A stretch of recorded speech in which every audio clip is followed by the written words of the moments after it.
Men are the prize, the podcast. I'm back. It's another week. I hope your week is good. I hope it's been great. I hope you're making those moves that you've been thinking about, that you've been talking about, maybe that you've been journaling about. I hope we are progressing. I hope we're moving in a positive direction. And even if we're stalled a little bit, it's okay. We struggle, but we keep going.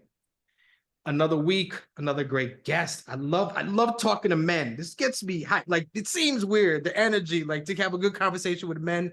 But since this is still kind of rare, when I get a man in here, we're gonna talk, open up, get vulnerable. It makes me happy because it's something that we need to do. My guest this week is Dr. Robert Daylin Brown. How are you today, sir? I am absolutely fantastic. I love it being here. It's an honor, so I appreciate it. Oh, thank you. The honor is all mine. And because I love a good bio, you've listened or you watched, I printed it out. I'm ready to read the bio. Let's do this. Dr. Robert Daylin Brown is a writer, college professor, and a certified men's development coach. He is the author of the award-winning book, Joker to King, Your Comprehensive Guide to Manhood. He also serves as the executive board member of Group Phi Group Social Fellowship Incorporated, the non-Greek fraternal organization founded during the civil rights movement with a mission of increasing graduation rates of Black men, promoting ethical standards and continued service to Black communities. It's a good bio, brother. That's good. You're educated. You're an educator. I love seeing Black men as educators because we are so rare.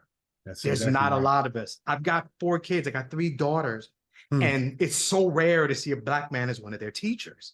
That's true. So when we moved to Florida, we were in New Jersey, and I felt like it was elementary. And one of my daughters had a Black man who was like her teacher for the year, and I was like over the moon. I'm like, brother, I'm so happy to see you. It's necessary. It's so necessary, and obviously, advanced higher education.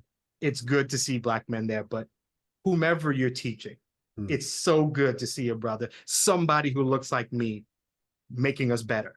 So if nothing else, thank you for teaching. I appreciate my pleasure. that. My pleasure. I know we represent about 2% of the teaching force. Which is crazy. 2%. Was so ridiculous. But we gotta do better than that. Let's just get into this. I've gotten into this phase where I read bios and I've been asking men this. What's it like hearing your accolades read back to you? That's a good question, and it is humbling. Sometimes I get amazed at the things that I'm 50 years old now, and I get amazed hearing that bio. It seems like, I guess it's true. I've done a lot, but it all circles back to just helping other people become the best versions of themselves. You know, that's really what it comes down to. Okay, that's good. And I ask that because, I mean, throughout doing this podcast and talking to men, I'm constantly reminded that we don't get to hear our accolades much. We don't get our flowers a lot. So whenever I get a man on here, I'm like, this you. Take a minute, sit in that success. You did this. You have those letters at the end of your name for a reason. You've been through life. You've been through the mud. You've sat in there and you've made it. So it's wonderful to see. Follow-up question. Are you satisfied? You know what? Yes and no. Yes and no. I love the direction that my life is moving in right now. I absolutely love it.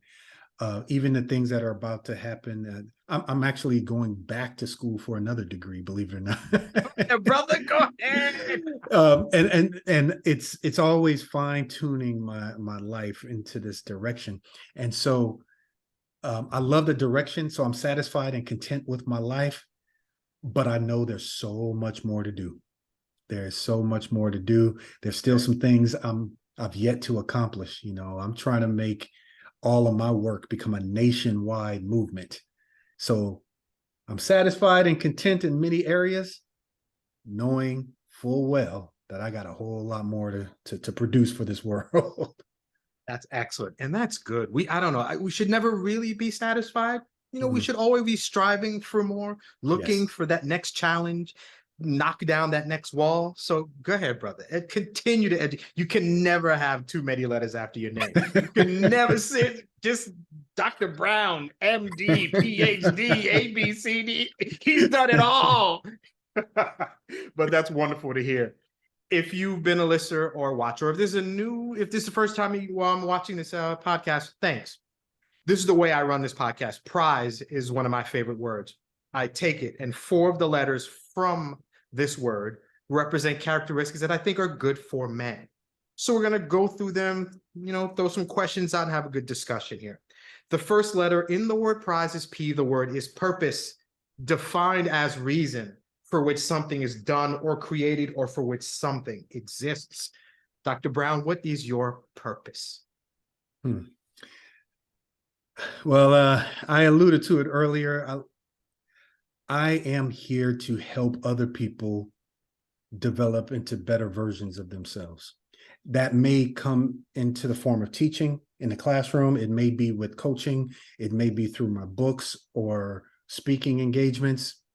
It may be even as a father helping my kids become better versions of themselves. But I have been blessed with this experience and education and this background that allows me to dig into the psyches, the personalities, the inner world of all the people that I'm around, and I can help people develop, like I say, into better versions of themselves.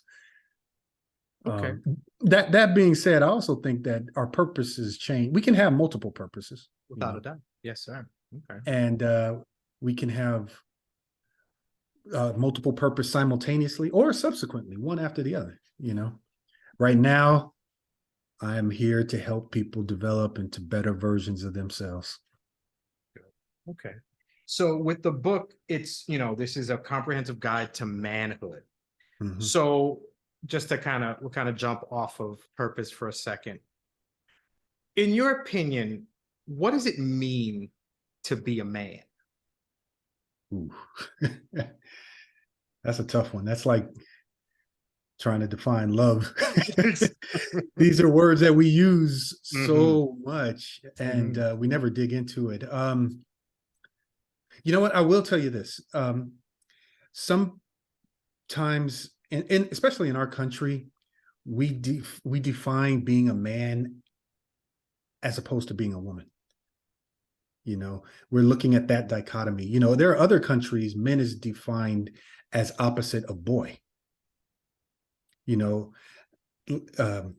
Right now in our country, we're really stuck on a lot of warped ideas about manhood, masculinity, femininity, women, and we keep defining and operating in a way that puts man versus woman instead of man versus boy.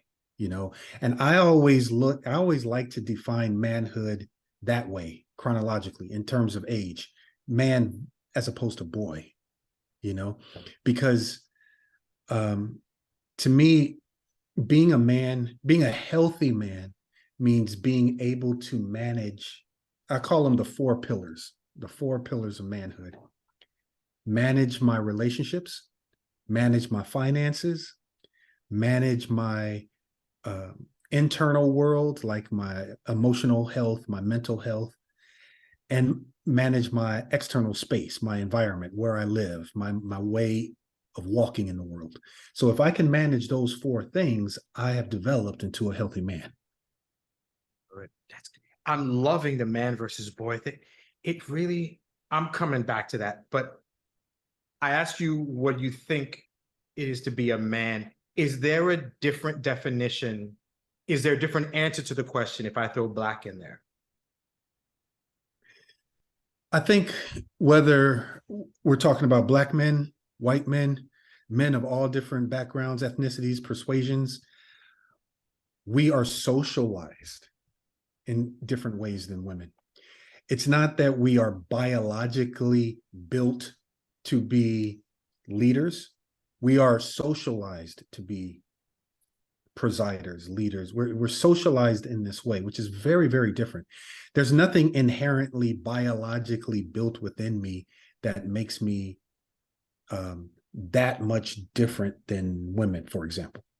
What happens is the socialization, right? It's the ways in which our society gives us these Nerf guns for boys and the Barbie dolls for girls. And we are indoctrinated by our culture to believe certain things about men and women so that when, by the time we grow up, our minds are set. You know, I hope I'm not going too far away from your question, but the idea here is we really have to be careful about how we are defining manhood, because a lot of times when we're defining manhood, we do exclude people of different ethnicities, people of different sexual orientations, people of different educations, class status, all these different intersectional factors get have to be considered when we're talking about manhood. You know what I mean? And I do think if we stay simple with those 4 pillars, can I manage my finances? Can I manage my emotional mental health? Can I manage my relationships?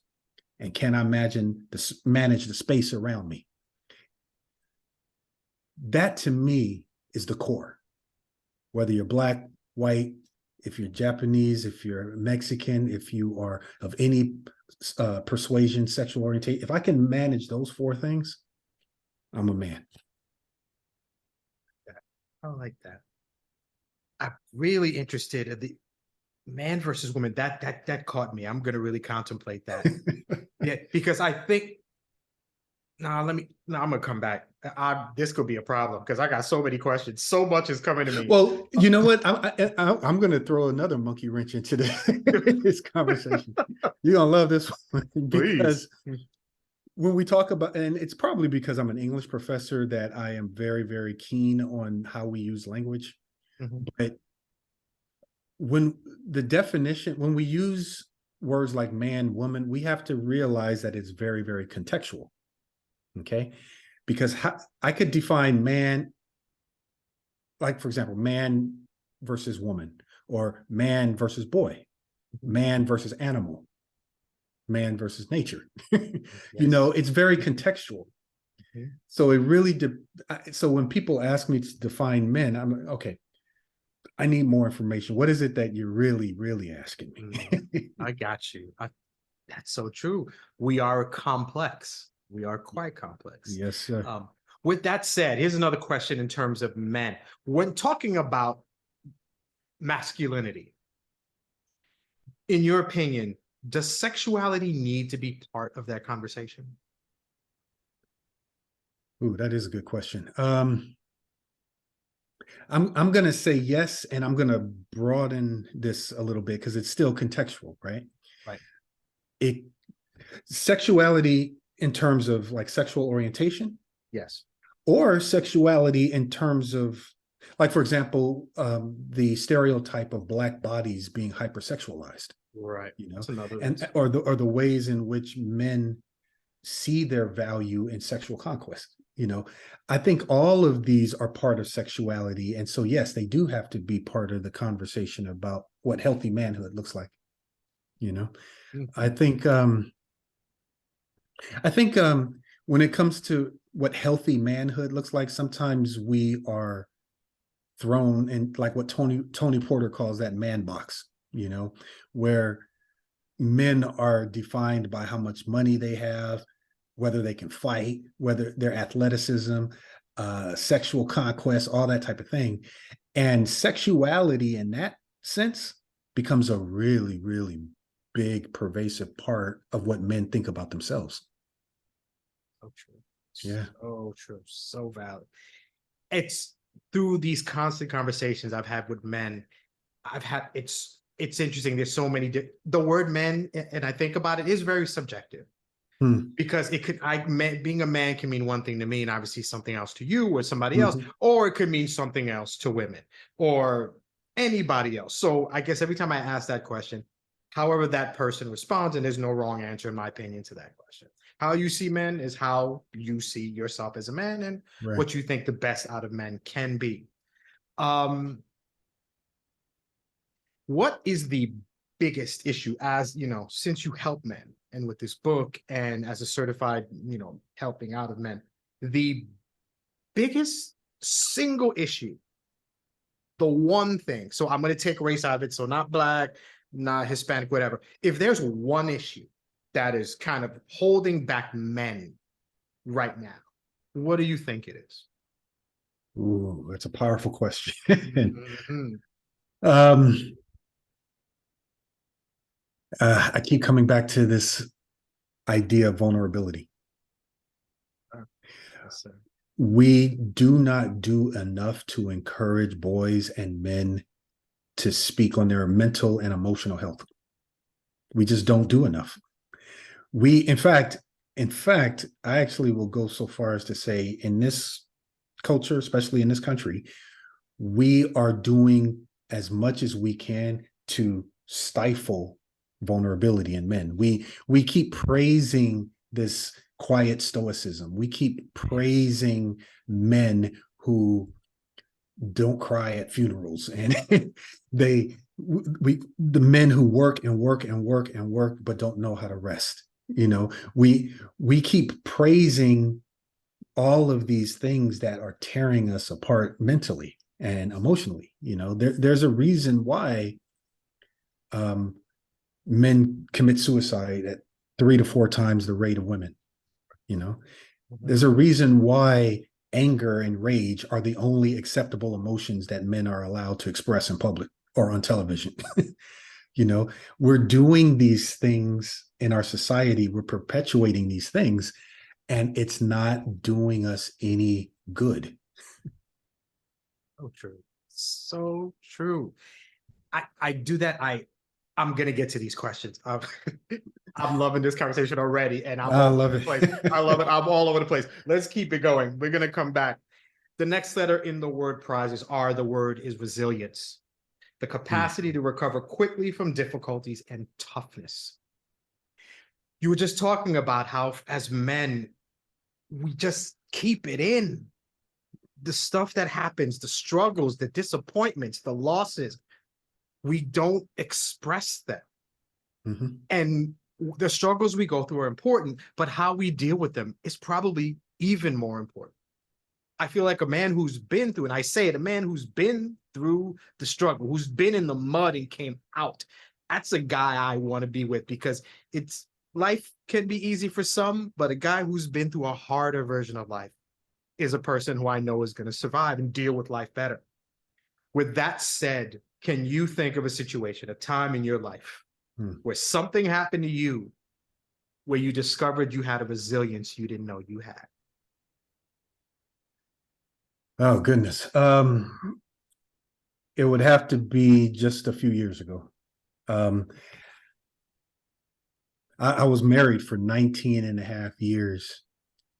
And it sounds like a good, successful relationship, because sometimes we measure success based on length of years and not quality of years. Right, right. But this was very, very, very tough. And we got divorced in 2019. And a lot of the reason for getting divorced was actually, it was the result came into the second version of the Joker the King book, because what you're holding in your hands is actually the second version, post divorce. Oh, okay, okay. But I had to redefine my life for myself. And I initiated this divorce. But I also kind of blew up my entire life. I got my health in order. I switched to a different job location, lost 25 pounds, started a brand new relationship with a healthier woman, Mhm. and got full custody of my kids, which is rare. Yes. And resilience, it's funny because my wife, my current wife, is a resilience coach, believe it or not. She's a teacher, an educator, a researcher also, and a certified resilience coach. And we talk about resilience a lot. And this is a resilience household.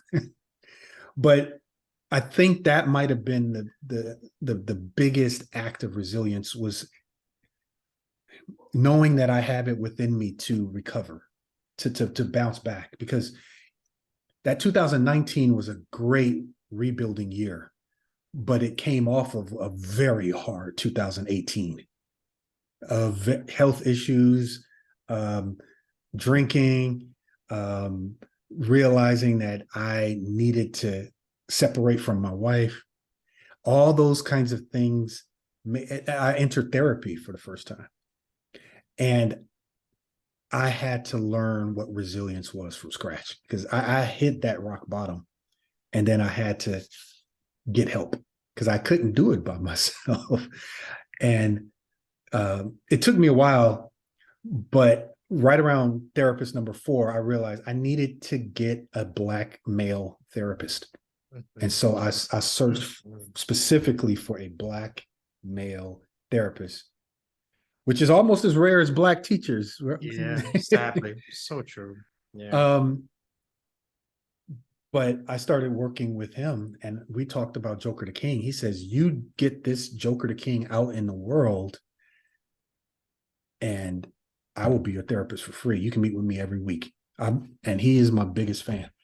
Oh, that's wonderful. Yeah. That's wonderful. That's so good. Hearing you talk about this, it sounds like you did something, in my opinion, that a lot of men don't do.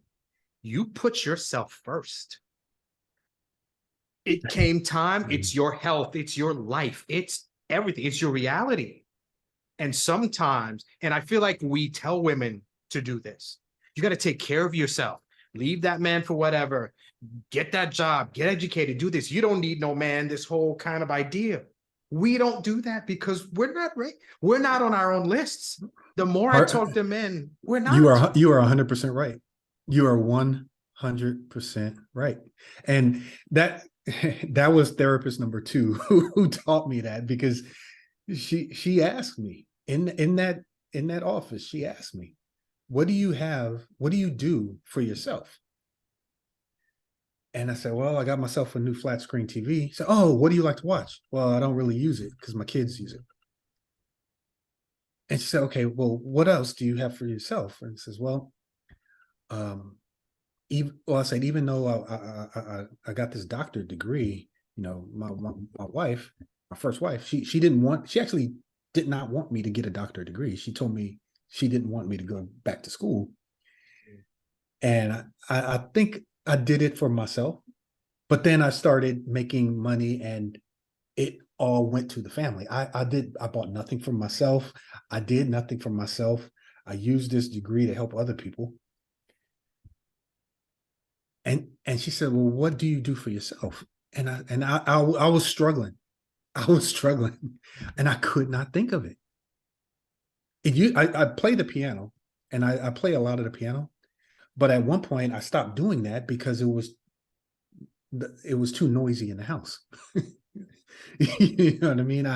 And so I just stopped doing for myself. And when I realized that with therapist number 2, it just broke me. It really broke me.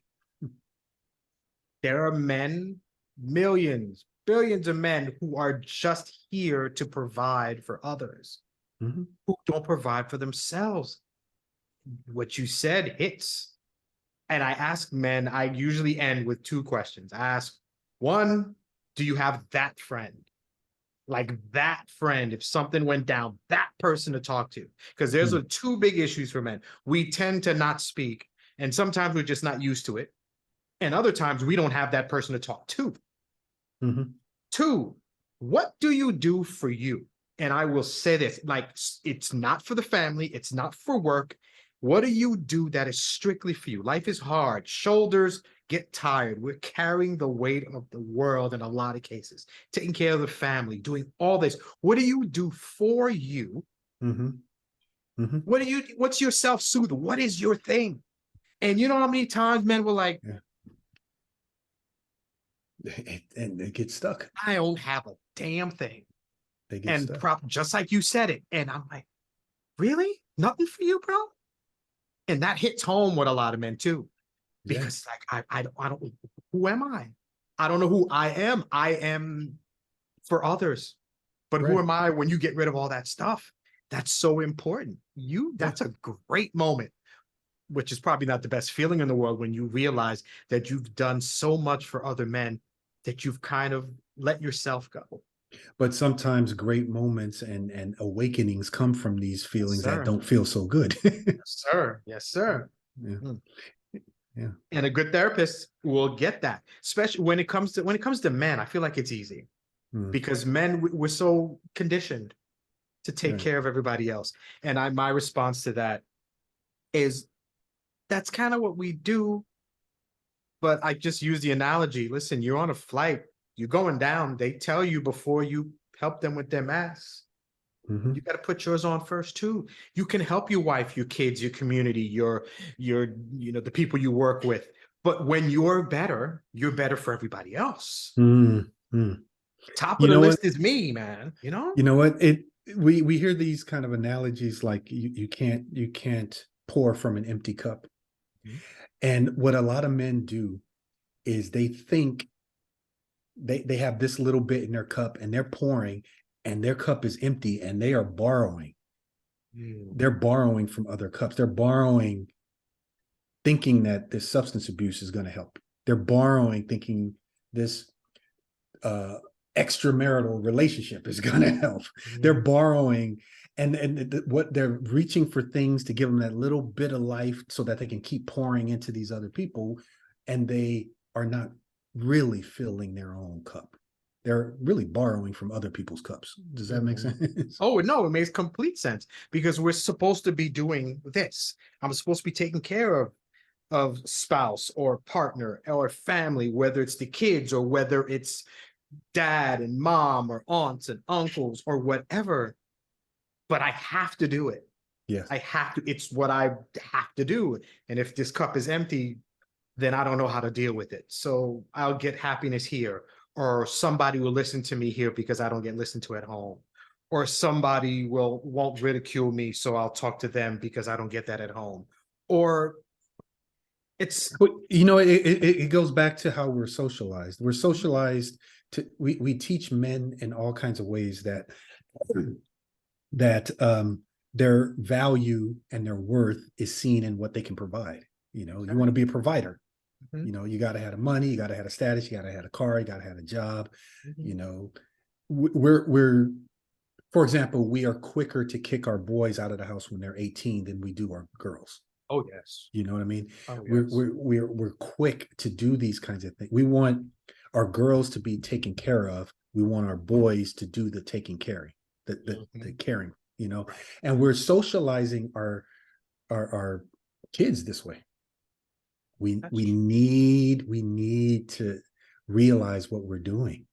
It starts with self-awareness. It starts with us realizing, yeah, you're right. I am doing that to my kids. Mhm, you know? mhm. It's true. It's valid.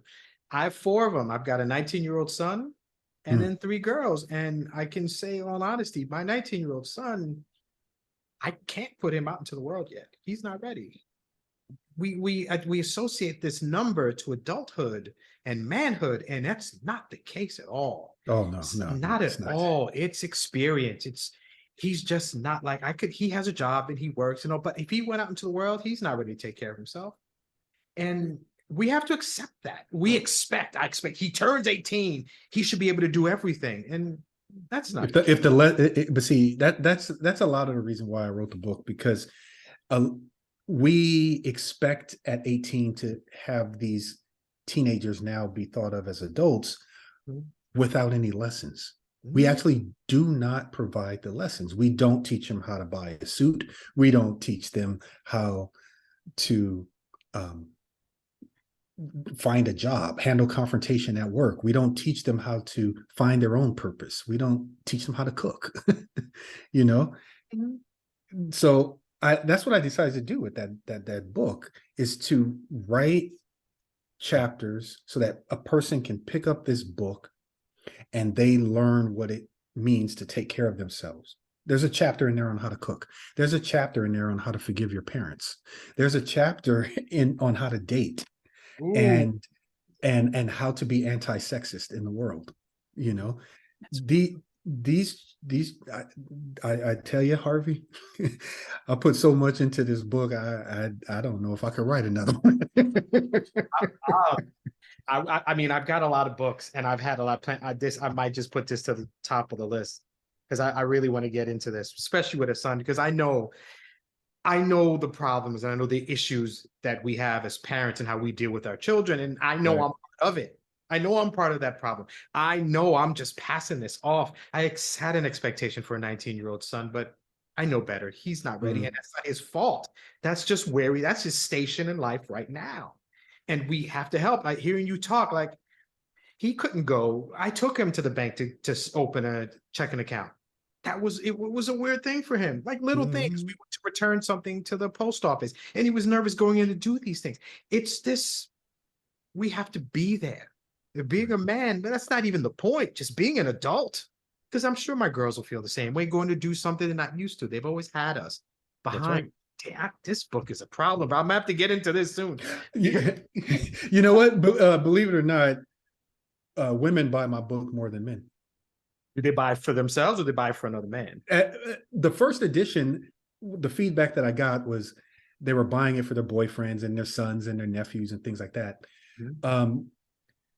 For the second edition, I'm starting to realize that I needed there's actually two versions of the book that you have. There's the one comprehensive guide to manhood, but for my own English 101 students in the college, they're using my book as the textbook, and I put um, a gender neutral book together Very good. for my students. So there's one, it's not about manhood or womanhood, it's about adulthood. Mm, mm. And all of my students are using that book. That's excellent. Oh, Yeah.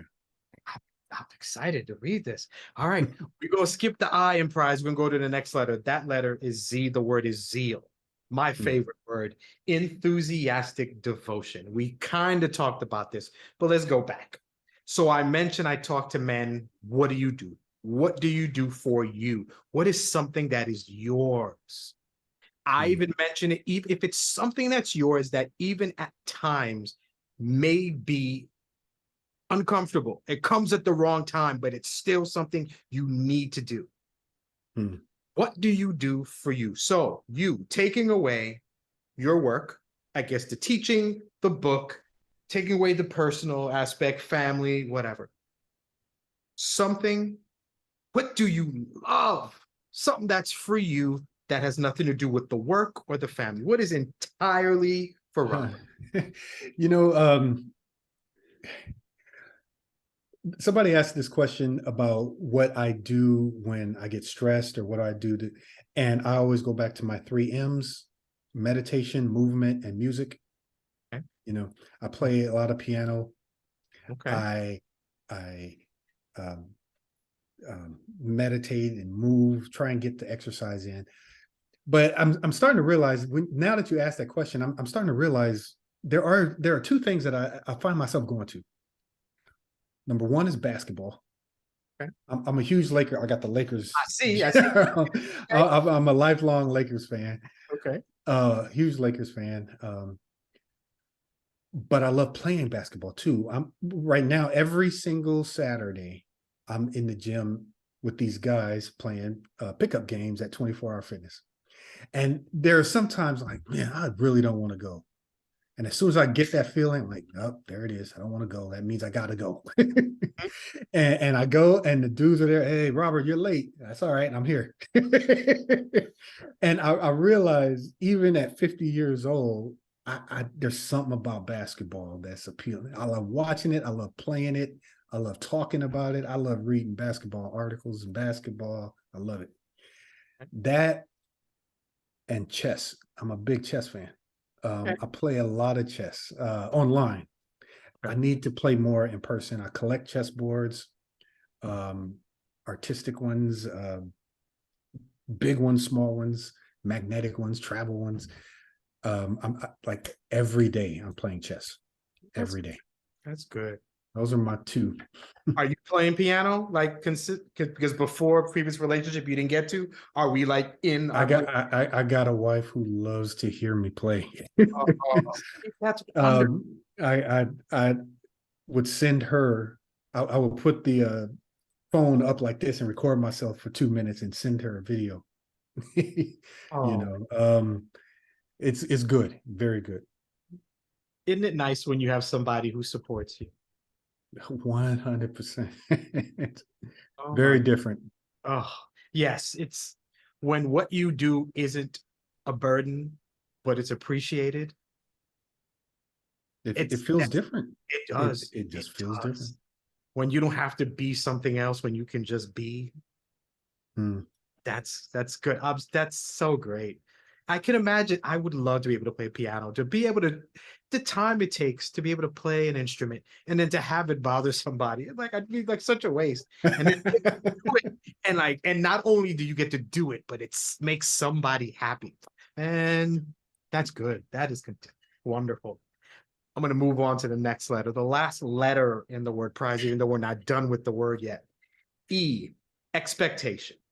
A strong Mm. belief that something will happen or be the case in the future. When a man is done reading Joker the King, when they've completed it, what do you expect this man to be? When he's done reading this, what does he come out as? Ooh. Um, that's a great question because I thought you were going to ask me about my expectations, but that I like that question too. Man, don't get all comfortable. um, you know what? I expect readers of Joker the King to be holistically healthy. Being healthy is not just about going to the gym and eating your vegetables. Being healthy means having a healthy mental health, emotional mindset, confidence. It means having financial health, it means being able to be stable enough where you don't have that stress anymore to worry about your next paycheck. It means having a social life that is nurturing for you, having a social life, friends, family, uh, your boys that you meet at the gym every Saturday morning to play basketball. You know, you have people around you that feed and pour into you.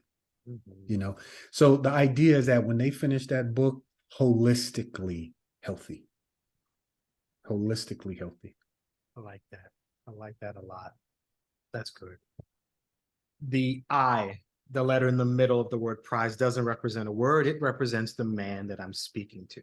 So, taking away titles, shackles, author, professor, husband, divorcee, basketball player, pianist, chess master, all that stuff gets thrown to the side. And it is just you at your core, just you and nothing else. Who are you? Ooh. Um, I try and go with my gut, and the first thing that came to me, Harvey, was the word sensei. Um, is the word sensei? We hear that word in karate dojos all the time, but the literal translation of the word sensei in Japanese means he who has traveled this path before. That's that's what a sensei is. A sensei is a person who has been down that road that you've been. They've been that student. They had your struggles. They went through that practice that you're going through, and now they're pouring their wisdom back into you. At the heart of who I am, I think that that's me. You know, uh, because even if I don't teach anymore, even if I don't write another word, even if I change jobs and uh, become a chef, or maybe I become a construction worker, the one thing at the heart of who I am is me being the sensei. You know, I'm going to go down this path, and then I'm going to turn around like that Sankofa bird, and I'm going to reach back to these people who are following me along the same path, and I'm going to pour into them. That's who I am. Great response. I love every response to that. Most people have an answer, and sometimes we don't, and that's fine too. We're still trying to figure out who we are at times, Hmm. or we think we know who we are, but we're going to be a different person tomorrow or the week after. Experiences are going to change us. So, but I love that answer. What was I going to say? So, thank you for answering the questions in the prize mantra. I Mhm. enjoyed those. I wanted to go to two questions, like I mentioned. You already answered one, but let's go to the other. Okay. Talking, expressing our emotions, expressing the struggles that we go through. Sometimes it's, I don't know how to do it. Sometimes I don't know who to do it to. So let's Mm. go. Second one. Do you have a friend, a man who's not family, a person who you could call and say, I did something like dumb, like I don't even know why I did this. It was some foolish ish. Do you have a person who you could call and they would be like, you know what, Robert, that was stupid. What you do that for? Who would listen to you, understand you, jab you like a man will, but you'd be able to lay your burdens at that man's feet. He would listen. He would not judge you. And when you were done, you laid that off of your shoulders. Do you have a friend? Do you have somebody you feel safe enough with to lay your stupidity at their feet? I do. I do. I feel blessed that I do.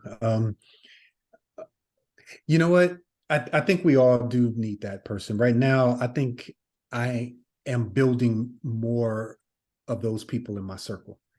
You know, in the past, I only had one person. My friend Greg, I met my friend Greg freshman year of college. First week of school, he actually approached me, said, "You're black, I'm black, we're gonna be friends." What's up? And that was week number one, and we've been friends ever since. And that's just it. Good. uh, However it happens, man. However it that, happens. and so I know I can now. My circle is wider now. I got a few brothers like that. You know, blood brothers and brothers from another mother. You know, we got a wide circle. I know I can call up uh, my brothers. I can call up my friends from college that I reconnected with. I can call up people I know in Groove I Groove. I can there. I now have a circle that I didn't have before. You know, and I love it. I absolutely love it. That's good. We don't have, there's been articles and it's been a talk a lot in the last few years that there's a lot of lonely men walking around. Yes. And and that we don't have friendships and we don't make friendships like we used to. We need tribes again. Men need to be able to confide, to hang out with other men. We understand. We've gone through the struggle. Mhm. And we need that. So to hear that you have that circle is wonderful, and you widen it, you make more friends, you meet him and through him and all that. It's important because the more friends I have, the more opportunity I have to express myself, Yeah. the more Yeah. chance I have somebody who will see that I'm acting different and come at me and talk to me and see what's going on. We need that. We're just living, it's a struggle. You know what? I'm two things. One, it's so important. I put that chapter in the heart section of the Joker the King book. So you're gonna see that chapter in there Oh, too. good. And you're gonna see what the experts say about that too. Okay. But the second thing I wanted to say is unfortunately, bartenders and barbershops, that's where a lot of men find themselves releasing some of these issues. Mhm. There was a study in the 1970s. That was the first time I saw this study in 1974. They were looking at how many the numbers of men that go into bars to release their problems as they would a therapist. This person in 2010, this other researcher decided to expand that study and replicate that study about 10, 12 years ago. And they found that of all the patrons that go into a bar, about 16% of them are using those bartenders for their personal problems, to talk about their personal problems. That's a lot of people. Um, and they even found the time of day makes a difference. You know, it doesn't usually happen on a Friday night. It's happening at that 4 o'clock, 5 o'clock hour when people getting off work and they're going to the bars, and then those early evening, late afternoon type patrons are talking to these. Same thing with barbershops. You know, there are organizations that are now training barbers on how to recognize these symptoms in the men when they're sitting in the barber chair and refer them to therapists. There's an organization that now does this, that trains barbers. They trained over 2,000 barbers now, because they know that, especially Black men, they are using the barber shop to talk about these things and not going to the therapies. That is interesting. Okay. It's a very interesting I started I asked the person who shaves my head. I asked him, I was over at one of these Buffalo Wild Wings or one of these places, and I asked the bartender just out of curiosity. Oh no, it was Applebee's. I asked that person just out of curiosity, do people come in here all the time? Man, you don't understand. They come in here, they're talking about their wives, they're talking about their girlfriends, they're talking about the girlfriend that don't know about the wife, they're talking about everything. Oh my goodness. And in fact, one barber, he told me that when he was training to be a barber, this was part of their training. This was part of it wasn't training, but it was a discussion. Okay. What to do when these people start unloading in the barber chair. Yeah.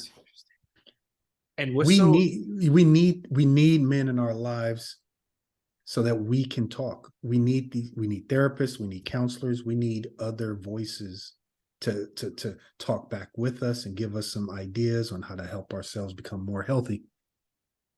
Yeah, agree. I hear you, and when I'm thinking about that, we're so desperate to talk that even men will go as far as, I mean, prostitutes, who just pay just for the time, just for somebody who's not going to leave, who will just sit there and listen. Men will sit there, they'll find a woman, they'll just lay their head in her lap, and for an hour, just talk or cry or whatever. So much emotion that needs to See, be. now that would be a research study. I wonder if somebody did that. Who knew? You should invest. That's an interesting thought. I wonder, because I've seen that a lot. There's a lot of men who will find anybody, somebody, and if I pay you, you're not going anywhere. And you just get the knowledge like, well, that person's not going to abandon me. They're not going to leave me. They're going to listen to me. And that's how desperate some of us are. That we need somebody to listen so bad that we will pay somebody to do something that's not really their job, but their presence is enough. You know what? Right now, we're raising a whole bunch of boys who are talking on video games. Yep. Discord servers, other social media platforms. And the problem is we don't know who they're talking to and what information is coming back to them. Bartenders, barbers, they know this stuff happens, and so they're trained to just be quiet and listen. Just let the person just talk it out. Right. It's very different online because there are people who are talking back, and there are people who are filling our kids' heads with all kinds of nonsense. And then you have these things called incels and these communities where people are just putting a lot of negative, toxic behaviors into the minds of our boys. You catch a vulnerable young man in a bad spot and you put the wrong information, you create a whole different person. That's exactly right. And that happens a lot. I wanted to go back to something we talked about at the beginning, how we talked about how we define men, and you were talking about how when we define men, we'll do it in regards, it's in opposition to women versus men versus boy. And I really like that. Would you mind expounding on that? The difference between how we talk about men versus women versus man versus boy. Yeah. You know what? Not only will I expound on that, but I'll tell you what some of the experts say when it comes to childhood development. By the time a boy reaches middle school, they already know how harmful it is to be thought of as a sissy, right? They don't want to be told you throw like a girl or you run like a girl. And so by the time they reach late elementary school, early middle school, boys are 100% socialized that anything I do that comes across girl like is seen as negative. So I'm going to do whatever I can to not be girl like, you know? And I don't want to say the word feminine Right. because we have a very, it's me being very particular about the language, you know? Of course. In our Western culture, we took these words masculine and feminine and attached them to gender when they weren't supposed to be. Masculine does not mean man. Feminine does not mean female. But somehow we are operating as if that is the case. Masculine and feminine are two energies that we all have within us. But what we do with our little kids is that we teach them, if you want to be a man, that means that you have to do the exact opposite of what women do. And that's where that opposition comes from, man versus woman. I forgot what it was. Some European country like Sweden. Was this Denmark? I can't remember. But the way that they use the word man is always in opposition to boy. You know, when we think of manhood, it's always in opposition of boyhood. It's our country. It's this Western thinking that not specifically our country, but we see it in Mexico, we see it in Europe. I mean, in England. But this idea that in order for us to be thought of as a man, we have to do whatever is the opposite of what women are doing. If they're wearing dresses, we can't wear dresses. If they are talking about their feelings, we can't talk about our feelings. We have to do the opposite. You know, if somebody breaks my heart, you know, my girlfriend dumps me and I start crying, my boys are going to say, stop acting like a little bitch. Mm-hmm. Right. Right. And then we know, okay, I'm not supposed to cry. I'm never going to do that again. And then this stays with us. These are like little seeds that are planted in our heads, and we grow up and we turn into adults who operate in the world like this. Yeah. And you know what the interesting thing is? The interesting thing is when it comes to womanhood, women are not socialized to think that they have to do the opposite of what a man does, because if they do, they won't survive in the corporate world. Women are doing what women have to do. Women are doing what men typically do. Women are doing all of it. Mm-hmm. They are showing their emotions. They are keeping their emotions in check when need be, and they're letting it out when they need to be. They are being strong, and then they're being emotionally vulnerable. They're allowed to express the full spectrum of humanity. Men are not. Men just are not socialized that way, and it's to our detriment, right? Definitely. Whew. Oh, this is fantastic. All right, so I got like three last questions that I will go with. First, what are you afraid of that you cannot control? Ooh.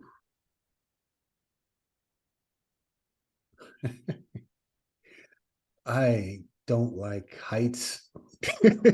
I like roller coasters. Right. Okay. I'm not gonna bungee jump. Okay. Okay. Although for my 40th birthday, I mean, for my right before I turned 40, I decided to do that sky jump off the stratosphere in Las Vegas, and that was good. That was scary, but I told myself, if I'm afraid of heights, you know what? Let me just do some aversion therapy, and we're gonna tackle this right now. Good for you. You got to step out of our But body sometimes. That's good. I can't control my allergy to lobster. Oh. I cannot control my allergy to crab and shellfish. Oh. I can't control what happens to me. I can't control my response. So I'm not necessarily afraid of the unknown. I welcome the unknown, It really is like a deck of cards, that, you don't have control over the hand you were dealt. You do have control of how you play that hand. Right? Yes. And so I don't have too much fear. I just know that when things come my way that I can't control and I don't like, I take a minute. Okay, how do I respond? If I can't control it, then I don't worry about it. If I can control it, then I do what I got to do, and I still don't worry about it. Other side of that coin, what are you afraid of that you can control? Ooh, my procrastination, 100%. My procrastination. I am a chronic procrastinator. I'm such a chronic procrastinator that I remember having to do a research paper in my doctorate program, and I put it to the side so I could do research on procrastination. That's how bad I am. And I did this research on procrastination so I could figure out what the experts say about it. I'm what they call chronic procrastinator. Yes, sir. I never had a title for me, and now I know exact because I'm that exact person, which is terrible. I feel like a lot of that I'm holding back a lot more that I could accomplish. And I've read up on that. What is procrastination? It's fear of success, it's fear of failure and whatever. And I don't know what it is. I just wish I could kick it. I wish I could kick that habit because I feel like that's one of the big things I would have done. I know, and I'm still young. I can get so much more done, but I'm stopping. I'm like, I'm here. I have great ideas and I don't do anything with them. And it's just kind of sit there.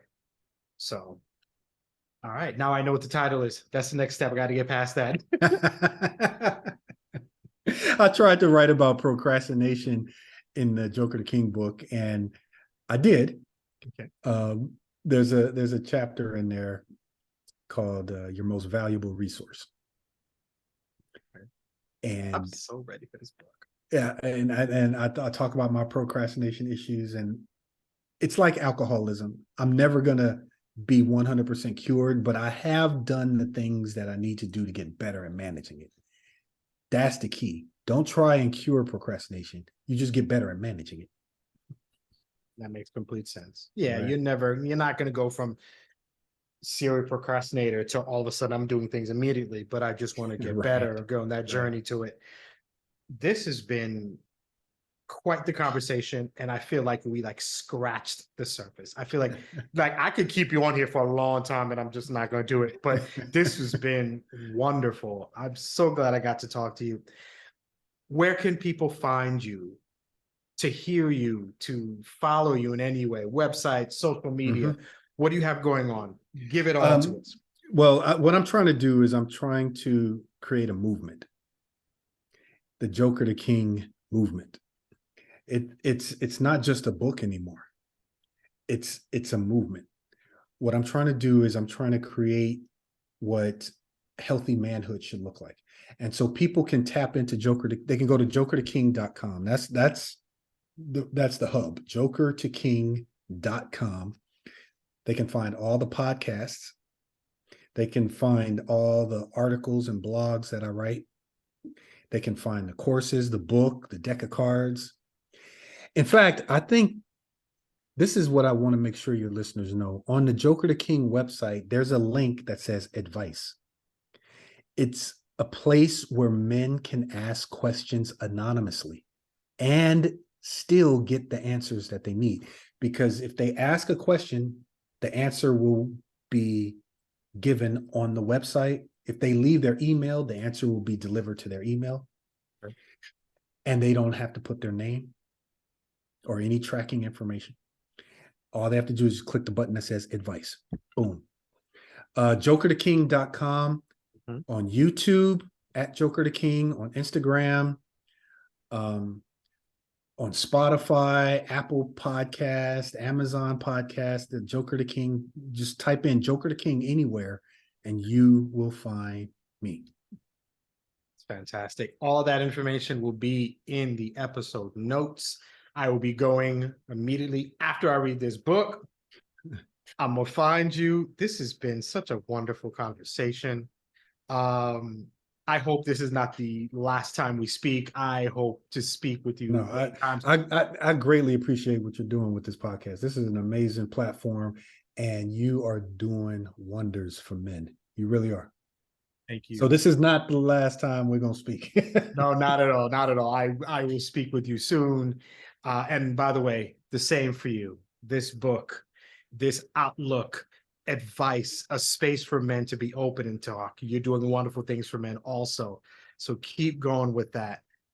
So again, thank you to all the men who are listening and watching. Thank you for giving me of your time and listening to this great episode. Thank you to Kristen McGriff. She's the voice that you hear when you start and the voice when you end. Smooth entrance, smooth exit. Man, I will leave this with you. There's no definitive definition of manhood. Just be the best man you can be. Whatever you think, however you're gonna act, however you're gonna treat the people in your life, view the world, act. Being a good man is you being a good you. We love you. We appreciate you. Thank you so much for your time, and never forget that you are the man and you are the prize. See you next week.